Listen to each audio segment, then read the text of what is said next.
За шинэ засгийн газар байгуулагдаад манай бодлого хамгаалах салбарт ажиллагчдын нийгмийн бодлогыг сайжруулах чиглэлээр бас хэд хэдэн дөрвтэй чухал арга хэмжээнүүд авч хэрэгжүүлж байгаа. За түүний нэг тодорхой жишээ бол өнөөдөр засгийн газрын хуралдаанаар цэргийн тэтгэвэр тэтгэмжийн тухай хуулинд нэмэлт өөрчлөлт орууллаа.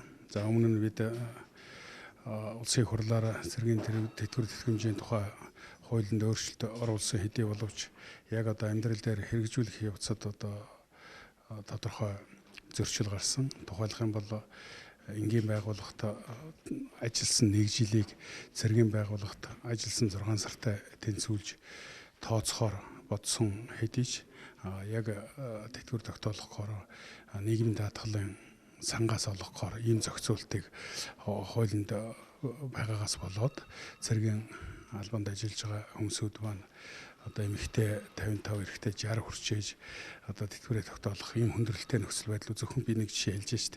Ийм нөхцөл байдлууд бий болсон л доо. Тэгэхээр зэрэг өнөөдөр бол энэ цэргийн тэтгэвэр тэтгэмжийн тухай хуулинд өөрчлөлт оруулахаар засгийн газрын хуралдаанаар одоо гишүүд маань засгийн газрын хуралдаанд дэмжлээ.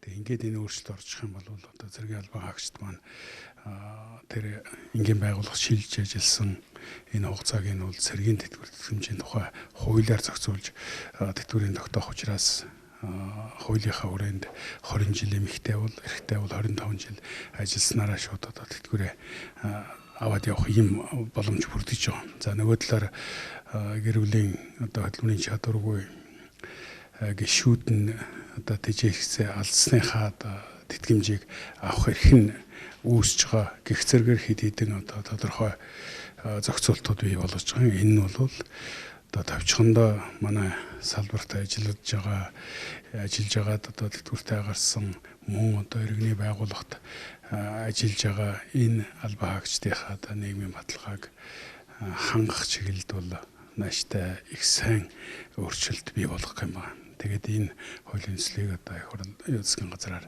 өнөөдөр хэлцээ дэмжлээ. Их хурал дэмжиж энэ хууль одоо батлагдаж гарснаар бол миний түрүүн хэлдэг юм нааштай сайн өөрчлөлтүүдийг бий болно гэж ингэж үзэж байгаа.